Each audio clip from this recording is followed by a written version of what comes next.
I remember the first time I entered the garden. It was not a place I had planned to find. To find it simply revealed itself at the end of a narrow dirt path, hidden behind tall bamboo and whispering leaves. I had been walking for days, seeking silence, though I wasn't entirely sure what I was trying to escape. The noise of the world had grown too heavy, the constant thoughts too loud. I longed for stillness, but I didn't know what that truly meant.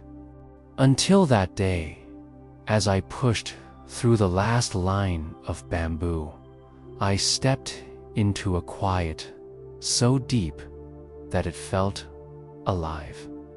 The air was soft, scented with jasmine and earth after rain.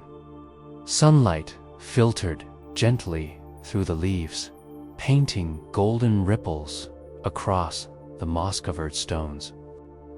A small pond lay in the center, its surface smooth like polished glass, reflecting a single white lotus blooming at the edge.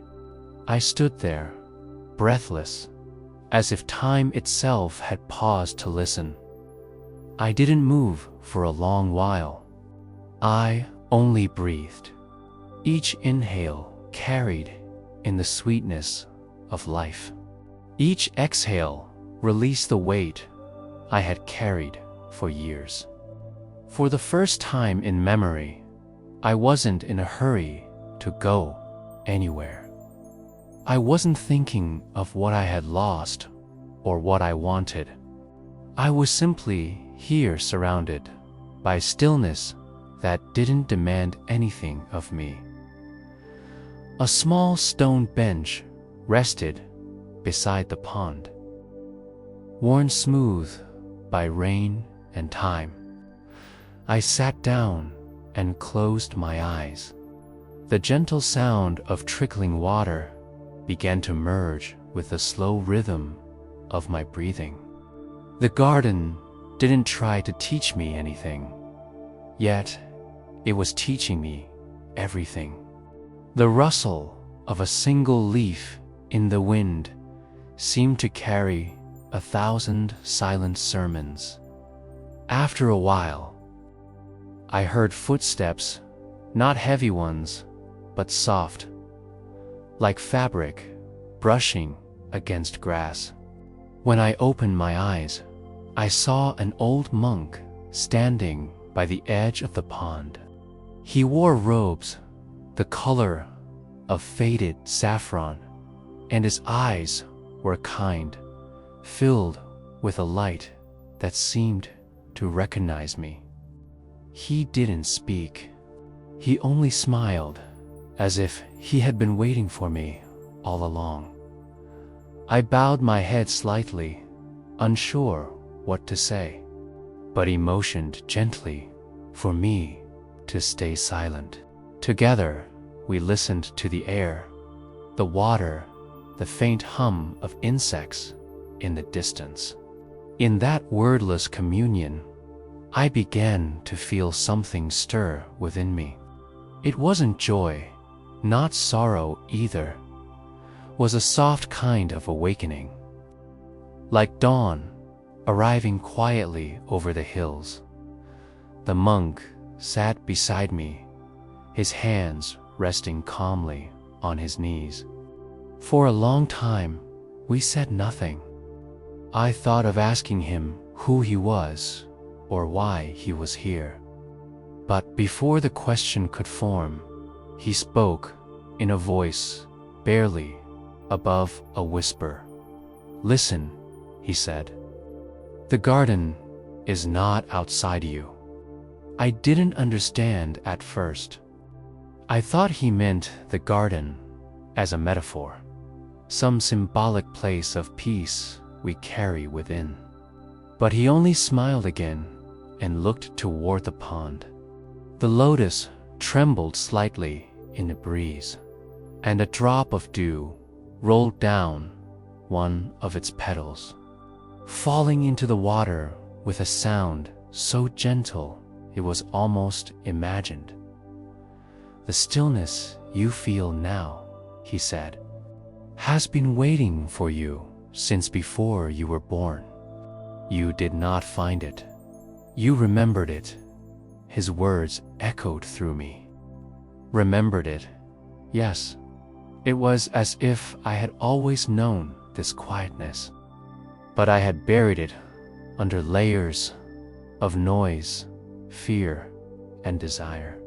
My entire life had been a long journey away from myself, and yet, here in this silent garden, I was finally home. As the monk rose to leave, I wanted to stop him, to ask him to stay or to teach me more.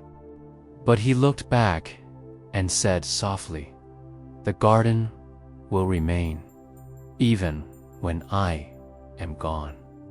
Then he disappeared into the bamboo forest, his saffron robe fading into the sea of green. I sat alone again, but this time the loneliness had vanished. The stillness around me was no longer separated, pulsed gently within my heartbeat, within the quiet rise and fall of my chest. The sound of the wind in the trees seemed to blend with my own breath until I couldn't tell the difference between where I ended and the world began. I lay back on the soft moss, feeling the cool earth beneath me. The clouds drifted lazily overhead, their reflections gliding across the pond's surface. My thoughts began to slow, stretching thin like threads dissolving into air. There was no past, no future, only this endless now. I don't know how long I stayed like that. Time lost all meaning. The sun began to set, turning the sky into shades of amber and rose. Fireflies appeared among the reeds, their tiny lights blinking in slow rhythm, as if breathing with me. The pond mirrored the fading sky, and the white lotus glowed faintly. Like a star fallen into water, somewhere within, I felt the monk's presence, still his calm words, woven into the silence. "The garden is not outside you." The phrase repeated softly with every breath I took. I began to understand that peace was not something to be achieved, but something to be remembered. It was always there, beneath the noise of living, beneath the constant reaching and grasping dot. As night descended, the air grew cooler. A light mist rose from the pond, wrapping everything in a veil of dreamlike calm. I felt the edges of sleep begin to pull at me, gentle and patient. My eyelids grew heavy, but I resisted for a moment, wanting to remember every detail: the scent of wet earth, the sound of the water, the soft glow of the lotus. Then I let go in that surrender. I felt as if the earth itself was breathing with me. Each inhale was the wind passing through the bamboo, each exhale the ripples on the pond. My body became weightless, like a leaf floating on quiet waters. There was no more separation between me and the garden. I was the stillness I had been seeking. I dreamed of walking barefoot through the garden again. Only this time, there was no monk, no boundary, no pandonly light. The air shimmered with a golden calm that seemed to whisper my name, though not as sound, but as knowing. Every step I took left no mark on the ground, as if I was walking through the fabric of my own consciousness. When I awoke, dawn was breaking. The first rays of sunlight slipped through the mist, scattering across the surface of the pond like liquid gold. The world was new again. I sat up slowly, the air cool against my skin, and I smiled without meaning to. The lotus was still there, open and serene, untouched by the night. In that quiet moment, I realized something profound. Peace doesn't arrive with silence, it creates silence. It doesn't come from escaping the world, but from fully being in it, without resistance, without judgment. The garden had shown me that stillness is not the absence of movement, but the perfect balance within it. As I left, walking once more through the bamboo path, the world seemed softer. Even the smallest sounds, the chirping of birds, the rustle of leaves, the crunch of my footsteps, were no longer disturbances. They were notes in the great symphony of being. When I reached the road again, I turned back for one last look. The bamboo swayed gently, closing behind me, and for a moment, I wondered if the garden had ever truly existed.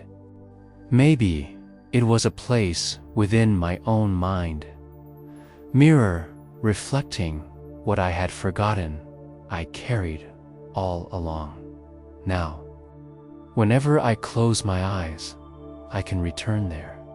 I feel the cool moss under my feet, hear the soft murmur of the pond, and see the white lotus blooming in its quiet perfection.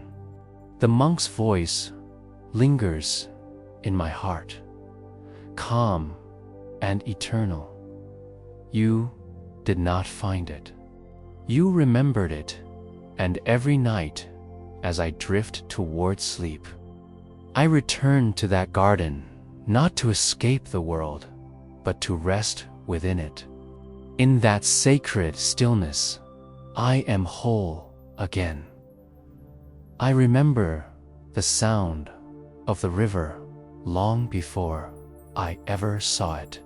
It called to me from somewhere beyond the trees, a soft, endless murmur, like the voice of the earth, breathing in and out. I followed that sound for what felt like hours, my feet sinking into damp soil, the scent of pine and moss guiding me forward. Each step seemed to lead me deeper into something I couldn't name, a surrender, perhaps, or the slow unraveling of all the things I thought I was. When I finally reached the clearing, the world opened wide before me. The river stretched out like a silver thread through the valley, its surface shimmering beneath the fading light. The water wasn't loud or fierce, moved with a calm power, steady and sure, like a teacher that had nothing left to prove. I stood at the edge, the breeze cool against my skin, and felt as if I was standing before something sacred. There was an old wooden bridge nearby, covered in moss, creaking quietly as the wind passed through it. I crossed it slowly, listening to the rhythm of the boards beneath my feet. The air smelled of rain and stone, and the world felt so still that even my heartbeat seemed like an interruption. I sat down by the bank, close enough to let the edge of the water touch my toes. And I closed my eyes. For a long time, I just listened. The river didn't rush. It didn't resist the stones that stood in its way. It flowed around them, over them, through them, losing its path, never holding on to what it left behind. Watching it, I realized how much of my life had been spent fighting the current, clinging to moments, people, and memories that were meant to move on. I had tried to dam the flow of time with my own hands, and in doing so, I had only drowned myself in longing. The sound of the water began to shift within me. It was no longer something outside. It was as though I could hear it echoing through the chambers of my own heart. Every drop that touched the shore seemed to wash something away, a way of regret, a buried fear, a forgotten sorrow. I took a deep breath and whispered to the river, "Teach me to let go." The wind picked up slightly, carrying the scent of wildflowers from somewhere upstream. The answer didn't come in words. It came in feeling, in the gentle pull of the current, in the way the light danced upon the ripples, in the quiet understanding that nothing in nature holds on forever. The leaves fall, the clouds drift, the seasons change, and even the river itself is never the same water twice. I dipped my hands into the stream. It was cool, clear, alive. The water slipped through my fingers as if reminding me that grasping is the opposite of living. I watched the droplets fall back into the current and disappear, and in that moment, I thought of every person, every dream, every version of myself that I had tried to keep from drifting away. How many times had I resisted change out of fear that I would lose something essential? Yet here was the river, losing itself with every second and somehow remaining whole. Across the river, I saw a figure standing among the reeds. For a moment, I thought it was the same monk I had met in the garden. The saffron robe, the calm posture, it was unmistakable. He raised his hands slowly and pointed to the flow of the water, then to me, and then he vanished like mist dissolving in sunlight. I didn't feel surprised. In this place, the boundaries between dream and reality seemed to fade. The world spoke in symbols, and all I had to do was listen. The river's rhythm grew louder in my ears, like a pulse. I felt it merge with the beat of my own heart, until I couldn't tell where one ended and the other began. I closed my eyes again, and memories began to rise, faces, voices, laughter. Loss all swirling together like reflections on moving water. I let them come. I let them go. I didn't try to hold any of them. They passed through me like clouds, drifting across the sky. Tears began to form, though I didn't know if they were from sadness or release. I had carried so many things for so long: guilt, fear, unfinished stories, and I realized I didn't need to carry them anymore. The river wasn't asking me to forget. It was asking me to trust that everything which leaves eventually finds its way home. The sun sank lower, and the river turned golden, then amber, then deep blue. I watched the last of the light fade across the surface, and I felt a strange peace settle over me. The kind that comes when there's nothing left to fight, nothing left to hold, nothing left to lose. Just the quiet presence of being.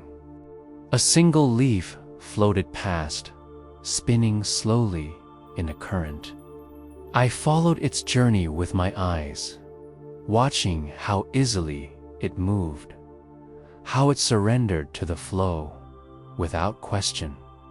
It didn't struggle against the direction of the water. It simply allowed itself to be carried wherever it was meant to go. I realized that I had spent years trying to swim against my own life, trying to control outcomes that were never mine to command. For the first time, I felt the desire to do nothing, to stop trying to fix, prove, or change anything. To just be. I untied the small leather pouch I had carried since the beginning of my travels. Inside were a few stones I had collected along the way, symbols of memories I couldn't let go of. One by one, I took them out, feeling the weight of each in my hand. With every stone, I spoke softly. I release this. Then I tossed it into the water and watched it sink beneath the rippling surface. The sound was delicate, almost musically, brief note of farewell. When the last stone was gone, my hands felt strangely light. My chest did too. I looked at my reflection in the water. For a moment, I didn't recognize myself. My face seemed softer, my eyes quieter. There was no trace of the restless traveler who had first stepped into the forest. Instead, there was someone who finally understood that peace isn't found in holding on. It's found in the courage to let things flow. Night began to fall, and the river shimmered under the silver glow of the moon. I lay down on the grass beside it, feeling the cool air brush across my skin. The sound of the current lulled me like a lullaby from the earth itself. I watched the stars appear one by one, their reflections trembling gently on the moving water. As I drifted toward sleep, I thought about the monk's words in the garden. The stillness you feel now has been waiting for you since before you were born. Perhaps the river was part of that same stillness, moving, yet at peace. I realized that letting go wasn't the same as losing. It was becoming free enough to move with the flow of existence. Somewhere in the distance, I heard the cry of a night bird, then silence again. My thoughts grew slow, soft like sand settling at the bottom of a stream. I felt the ground beneath me breathing in rhythm with the river. My mind, once full of noise, had become an open sky where everything could pass through without staying. In that vast quiet, I understood. Letting go is not an ending, it's a return. A return to the simplicity of being alive, without clinging to how it should be. I don't know when I fell asleep, but I dreamed that the river lifted me up, carrying me gently through the starlit night. I floated without fear, my body light as air. The current spoke in whispers I could finally understand, not in words, but in knowing. It said, all things move toward their own peace. You do not need to chase it. You only need to stop resisting the flow. When I awoke, the dawn was spreading across the horizon. The river sparkled like 1,000 tiny mirrors, each one holding a reflection of the sky. My body felt renewed, my heart open and unburdened. I dipped my hands into the water once more and whispered, "Thank you." The current tugged softly at my fingers, as if answering, "Go on. Keep moving. Life flows." I stood up and began walking along the bank, following the direction of the river. I didn't know where it would lead me, and for the first time, I didn't need to know. The path unfolded naturally, step by step, and I felt no desire to hurry. The river moved beside me like a companion, its voice steady and kind. As I walked, I realized that everything in this world, every sorrow, was part of the same flow. Nothing was meant to be held forever. Even this moment, this peace, would one day pass, and that was beautiful, because in passing, it made space for the next breath, the next sunrise, the next lesson. The wind carried the scent of blooming lotus somewhere far downstream. The world was alive again, shimmering, impermanent, and perfect. And as I followed the river's song deeper into the horizon, I whispered to myself, I am ready to flow too. The morning began in silence. I woke to the soft glow of light filtering through the trees, a slow golden shimmer dancing across the forest floor. The air was cool and gentle against my face. The river I had slept beside now whispered in the distance, fading into a rhythm that seemed to echo inside me. I felt lighter, emptier in a way that was not loss, but space for peace to breathe. The memory of the garden and the river lingered in my mind like sacred dreams that never fully fade. I didn't know where I was heading next, only that my feet were ready to move again. There was a narrow path stretching beyond the trees, barely visible beneath fallen leaves and wildflowers. Something in me knew I had to follow it. My steps were unhurried, deliberate, soft upon the earth. Each one carried the weight of nothing, no past, no future, only the quiet now. As I walked, the forest seemed to wake with me. The sound of distant birds filled the air, mingling with the low hum of insects. The light shifted through the branches, painting the ground in patches of gold and shadow. Every few moments, a breeze passed through the canopy, setting the leaves into a soft trembling, like the world itself was breathing. The rhythm of my steps began to match that breath, slow and even.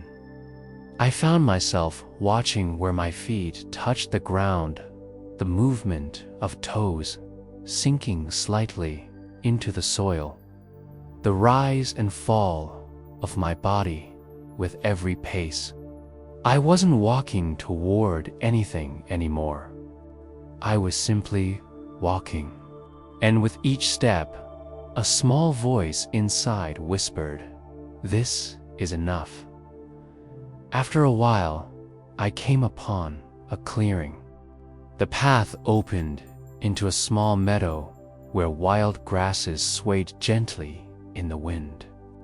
At the far end stood a wooden gate, simple, unadorned, half buried in vines. There was no fence attached to it, no wall keeping anything in or out. Yet it stood there as if guarding something invisible. I stopped before it and smiled at the absurdity of a gate without boundaries. As I reached out to touch it, a familiar presence brushed against my awareness. The same stillness from the garden, the same quiet wisdom that had lingered by the river. I closed my eyes and breathed deeply, letting the scent of the meadow fill me. When I opened them again, the monk was standing beyond the gate, waiting.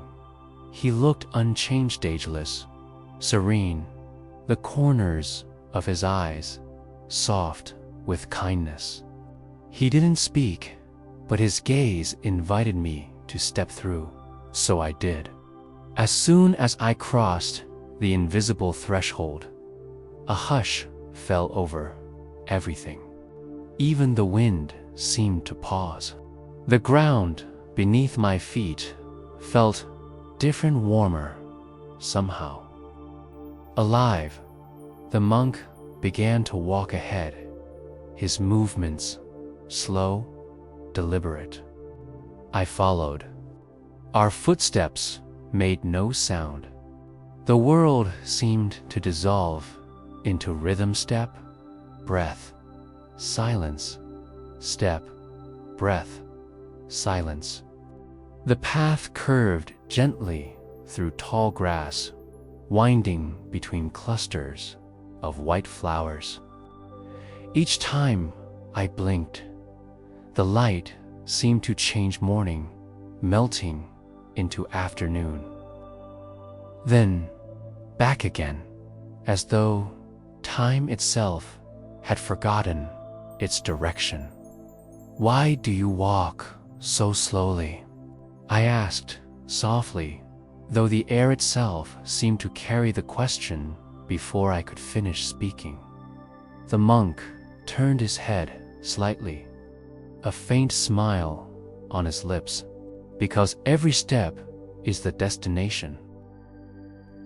His answer sank deep into me. I had spent so much of my life rushing from one dream to another, from one desire to the next, believing that peace waited somewhere ahead. But here, in the quiet rhythm of walking, I could feel it in every heartbeat. We continued onward.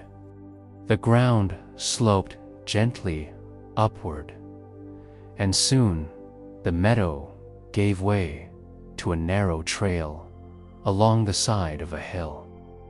Below us, the river shimmered, winding like a silver ribbon through the valley. The air grew warmer as the sun rose higher. Sweat formed on my skin, but I didn't mind. The movement of my body, the sound of my breath, the beating of my heart, all of it felt sacred, as if I was praying without words. The monk stopped near a cluster of stones and sat down. I joined him. We looked out at the horizon together. The hills rolled endlessly in waves of green and gold, the distant peaks touching clouds like soft white temples. He picked up a small stone and placed it in my palm. "Do you feel its weight?" he asked. "Yes," I said quietly. He nodded. "Now let it go." I opened my hand, and the stone dropped into the grass. "Did the earth reject it?" he asked. I shook my head. "No." "Then why do you reject your own weight?" I looked at him, puzzled. "My own weight?" He smiled again. "The heaviness you feel is not a punishment. It is the reminder that you are here. Do not wish to be lighter.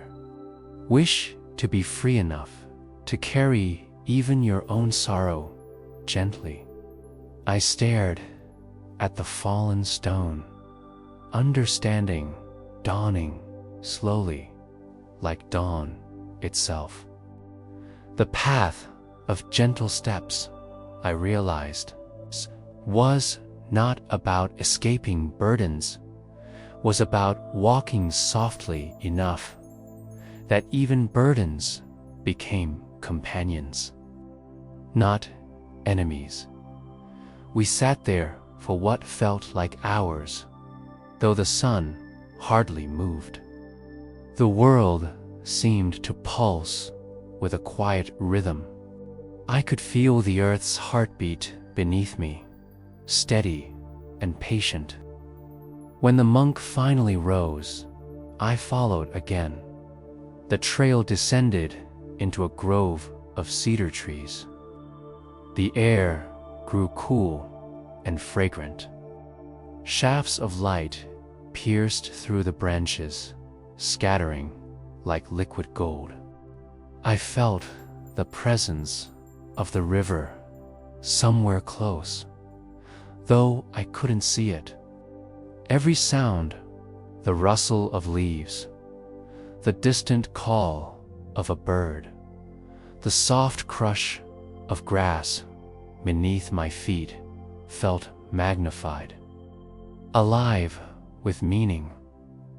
At one point, we came upon a narrow stream crossing the path.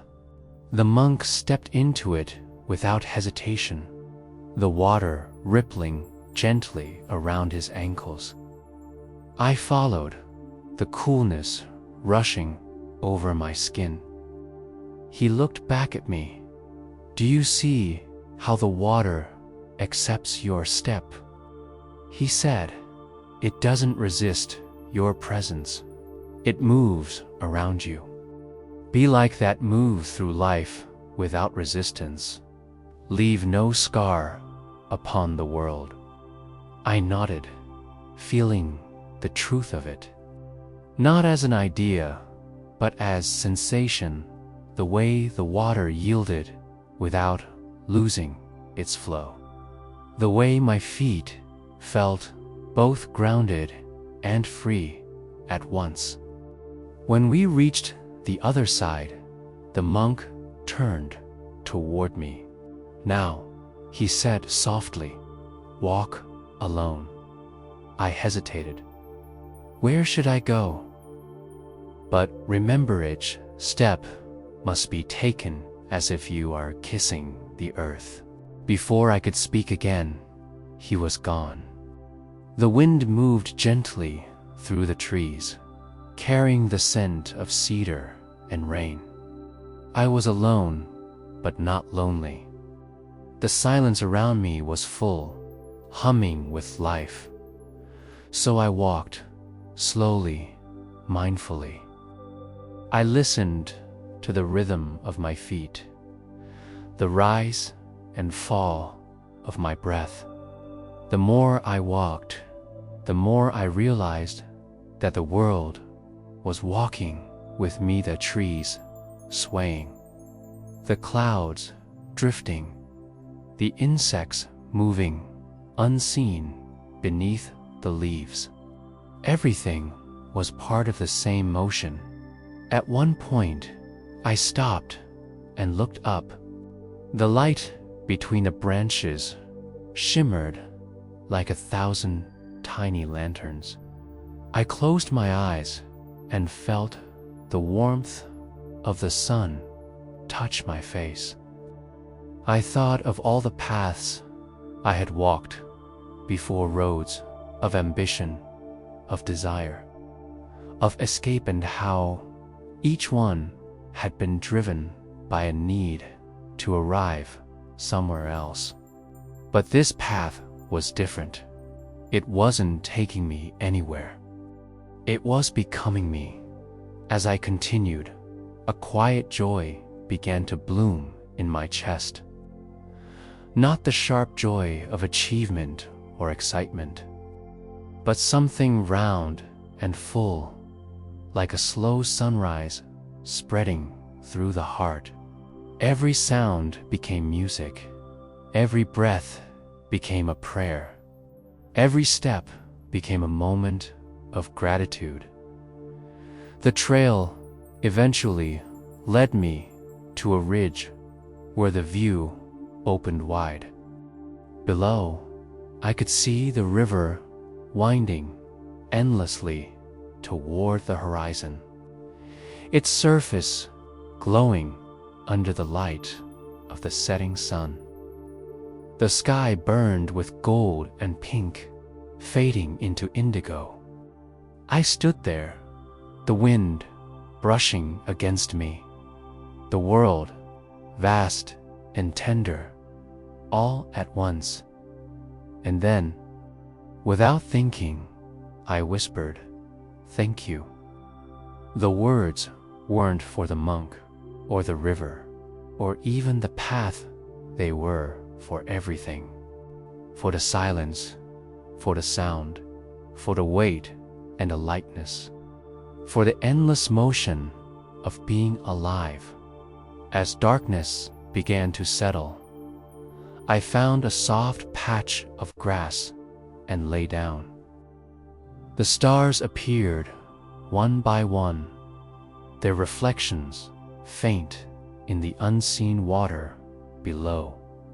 I listened to the steady rhythm of my breath, matching the quiet pulse of the earth. In that moment, I understood that the path never truly ends. It isn't something you walk and leave behind.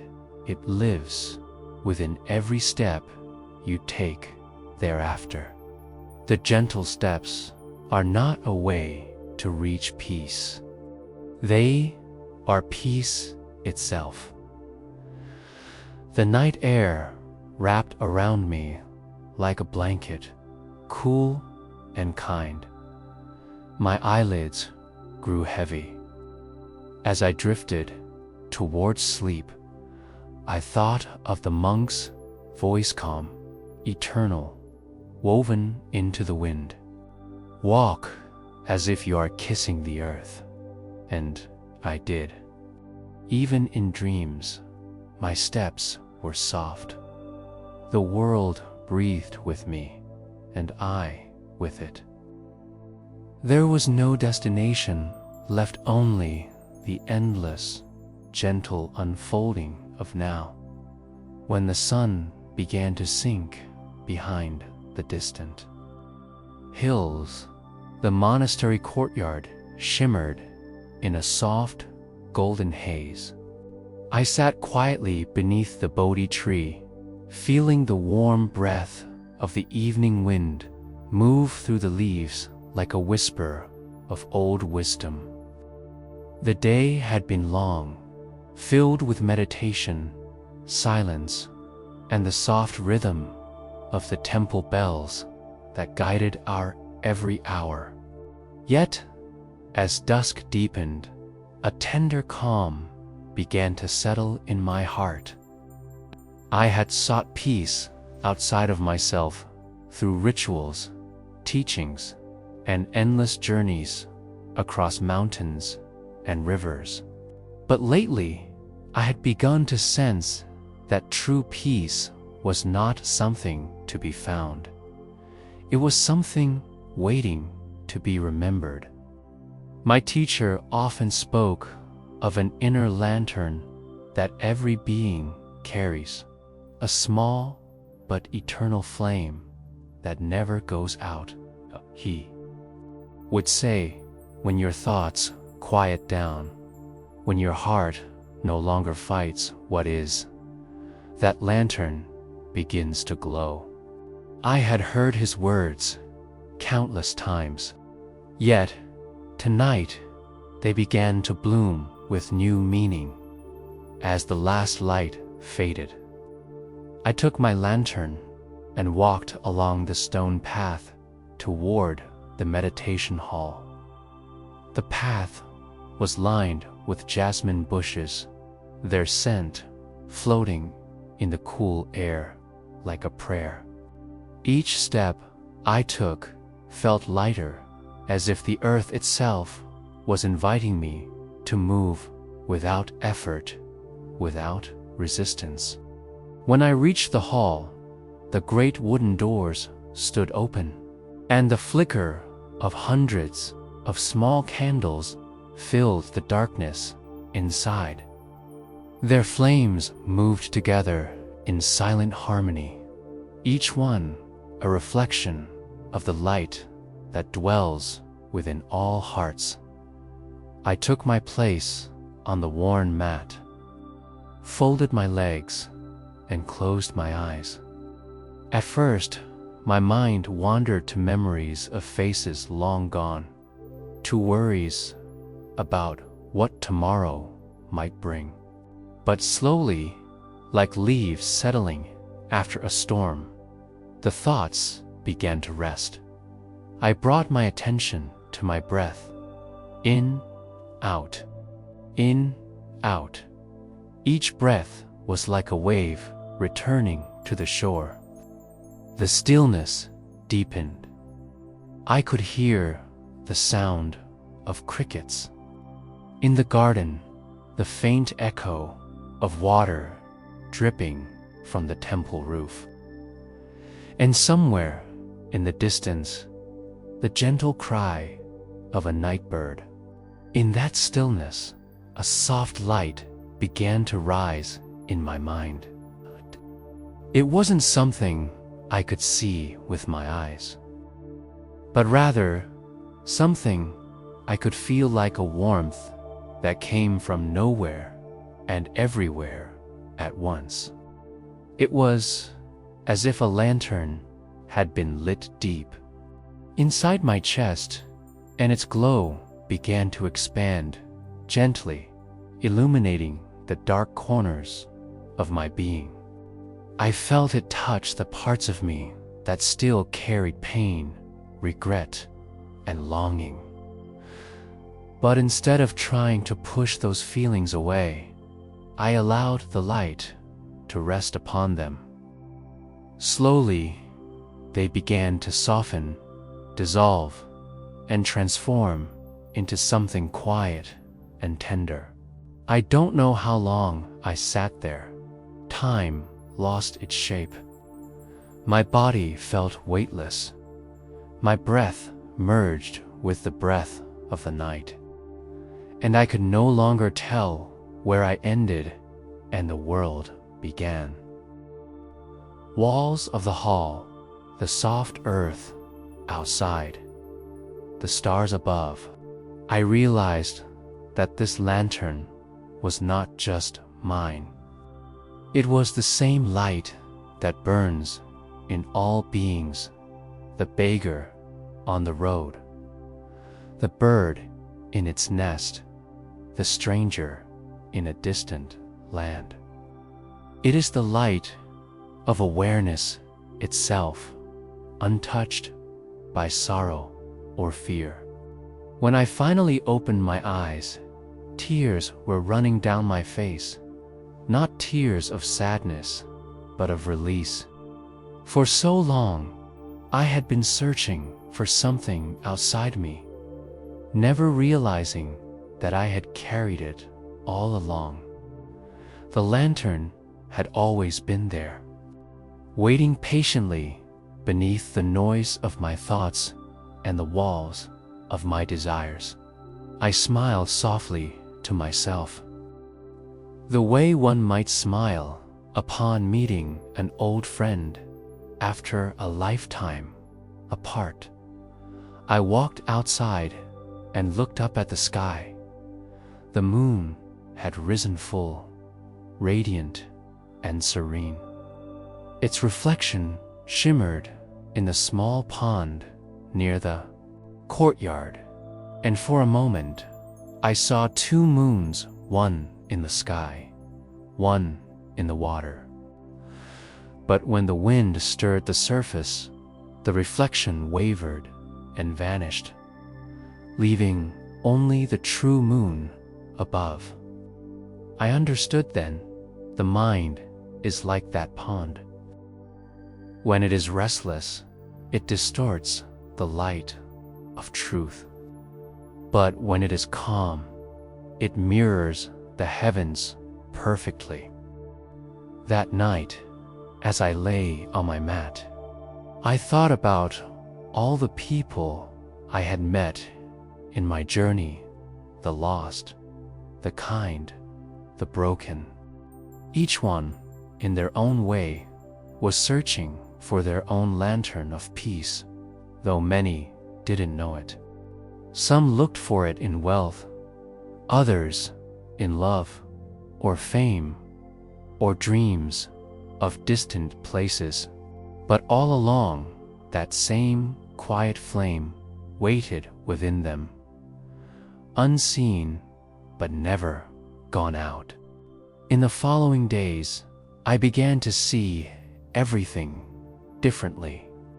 The morning mist that rose from the fields seemed like the earth's gentle sigh. The laughter of the novices in the garden carried an echo of the divine. Even the sound of a broom sweeping leaves became a reminder of the simplicity of life. The more I stayed connected to the light within, the more I realized that peace was not something to be achieved, was something to be remembered, moment by moment. One afternoon, I found my teacher sitting by the riverbank, watching the water flow past. He looked up as I approached and smiled knowingly, as though he already sensed the quiet change in me. "You have found it, haven't you?" he asked softly. I nodded. "Yes, Master." "The lantern." He closed his eyes and said, "Then remember this, the lantern's light is not meant for you alone. When you walk among others, let it shine through your eyes, your words, your silence. For every heart you meet carries the same light, waiting to be seen." His words stayed with me long after I left his side. That night, I lit my small lantern once again and placed it by the window. Outside, the crickets sang, and a soft rain began to fall. I watched the flame dance gently within the glass. Fragile, yet it reminded me of the heart, the way it trembles, the way it endures. I whispered a silent prayer. May all beings remember their light.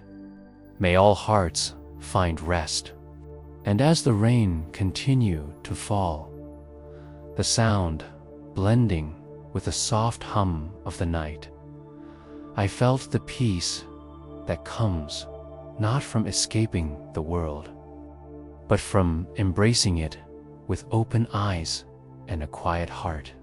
The lantern of inner peace glowed within me, and its light stretched endlessly into the stillness, touching everything, asking for nothing, and giving only love. The night was deep and still, the kind of silence that feels ancient, like the breath between worlds. I sat alone beneath the Bodhi tree, my lantern dim beside me, its flame swaying gently in the cool wind. The monastery had long since fallen quiet. The monks had retreated to their quarters, their footsteps fading into the soft rhythm of the night. Yet sleep did not come to me. Something in my heart stirred a quiet calling, as though the earth itself was whispering my name. The moon hung low, silver and calm, bathing the garden in a ghostly glow. Every leaf, every stone seemed touched by light. The river nearby murmured softly, carrying the secrets of time itself. I closed my eyes and listened. The sound of the water, the wind through the bamboo, the distant hoot of an owl merged into a single breath. In that breath, I could feel the pulse of existence, slow and vast, echoing through me. I thought of the long path I had walked, the years spent searching, wandering through temples, forests, and deserts, seeking wisdom in every corner of the world. And yet, now that I had found peace within, I realized the journey had never been about distance. It had always been about surrender. The path was not outward, was inward. And tonight, I felt as though that journey was coming to its quiet end. Not with a sound, but with a deep stillness that reached beyond words. The body grows weary. The mind softens, but the spirit only becomes lighter. I could feel it now, a gentle loosening. The weight of memories, regrets, and fears began to dissolve, like fog melting under the morning sun. I thought of my teacher's final words to me: when you find the lantern within, you will see that death is not the end of light, it is only the return to its source. I had understood his meaning then only as poetry, but tonight, beneath this vast sky, I felt it as truth. I rose and walked slowly toward the river. The air was cool against my skin, carrying the scent of wet earth and lotus blossoms. Fireflies flickered like tiny stars scattered across the reeds. As I reached the edge, I could see the reflection of the moon rippling in the water, a trembling circle of light that seemed alive. I sat down on the smooth stones and watched the flow, endless, patient, and kind. The current whispered of impermanence, of all things passing, all things returning. My hands rested on my knees, palms open, receiving. My breath deepened, slow and even, until it felt as though I were breathing with the river itself. Thoughts came and went like drifting leaves. I did not chase them, did not judge them. I simply let them pass. The longer I sat there, the more the boundaries between myself and the world began to blur. The river was not separate from me. The moonlight was not above me, it was within me. Every ripple, every sound, every heartbeat was part of the same eternal rhythm. I remembered the people I had met on this journey. The farmer who shared his last bowl of rice with me. The old woman who prayed for her son every night.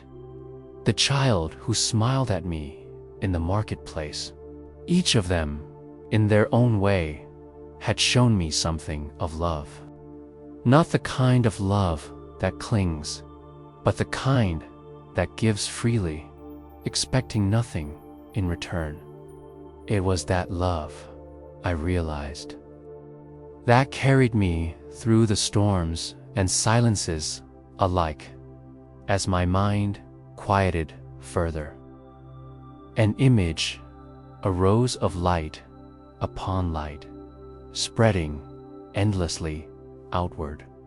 It was not a vision, but a remembering. I saw faces of those I had loved, long gone, yet near. I felt their presence like a breeze across my cheek. There was no sorrow in it, only peace. The borders of life and death, past and present, seemed to dissolve into one gentle continuum. It was then that I understood what my teacher had meant all along. To rest eternally does not mean to vanish, means to become one with all that is. The lantern of inner peace still burned softly within me, but now I could see that its light was not mine alone. It belonged to everything, to the stars, to the rivers, to the breath. The flame had been borrowed, and it was time to return it to the eternal fire from which it came. A sudden wind rose, carrying the sound of temple bells from afar. Their tone was low, deep, and tender, echoing through the valley. I bowed my head and whispered a silent prayer, not for myself, but for all beings still wandering in the dark. May they find rest. May they awaken to the light they already are. When I lifted my head again, the first hints of dawn were brushing the horizon. The stars were fading, and the sky began to bloom in shades of silver and pale gold. The world was awakening, yet I felt myself drifting into a deeper sleeper. Sleep not of the body, but of the soul, returning to the heart of all things. I closed my eyes once more and surrendered completely, like a leaf floating on the current of the river. In that final surrender, there was no fear. There was no separation. I could feel the pulse of the universe moving through me, slow, vast, eternal. The breath that left my lungs did not end. It simply became the wind. The warmth in my heart became the dawn's first light. The peace I had sought my entire life expanded beyond my skin, beyond my name, beyond everything I had ever called I. Somewhere in that stillness, a single thought arose, a single thought arose. Most all is well. Then, even that thought dissolved, and there was only the great silence, radiant and whole. The river flowed on, carrying the reflection of the rising sun. The monks, upon waking, would find my empty robe folded neatly by the water's edge, and my lantern still burning beside it. They would not weep, for they would know I had not gone. I had only returned, and if one were to stand by the river at dusk, when the world falls quiet and the wind carries the scent of jasmine, they might hear a faint whisper in the air, a sound like the breath of peace itself. For the one who once sought the eternal rest has become part of the eternal stillness, the quiet rhythm that hums through all of existence. Now, in the endless flow of time, I am the river and the sky, the wind and the flame, the silence and the sound. The lantern of inner peace has joined the infinite light. There is no beginning, no end. Only rest, only love, only the eternal peace that has always been, waiting patiently for all hearts to remember their way home. When I opened my eyes, dawn was breaking. The first light of morning touched the world, and everything shimmered with gentle gold. The flame in my lantern had burned out again, but I didn't relight it. I didn't need to. I spent the following days helping the old woman tend to the temple sweeping leaves, mending the broken steps and carrying water from the stream. We spoke little, yet I felt an unspoken harmony between us.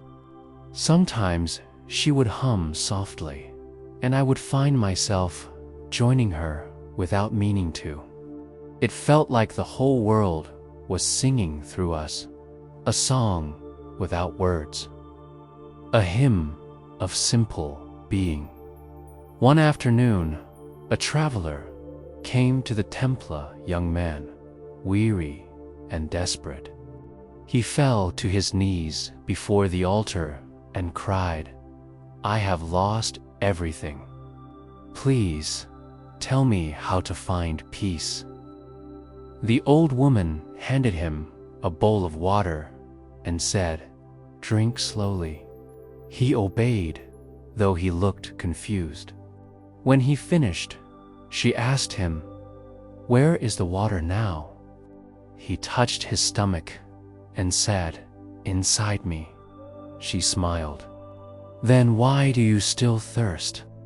The young man looked at her, startled, and then, slowly, his tears began to fade. That night, as I sat outside watching the stars, I realized that her teaching was the same as the monks and the same as the flames. Peace, like water, cannot be kept, must be lived. Years have passed since that journey. I still carry the lantern, though I rarely light it now. It hangs in my home, by the window where the morning light always falls first. When I see the sunlight pour through its thin paper, I remember the monk's words. The lantern only mirrors the light you already hold.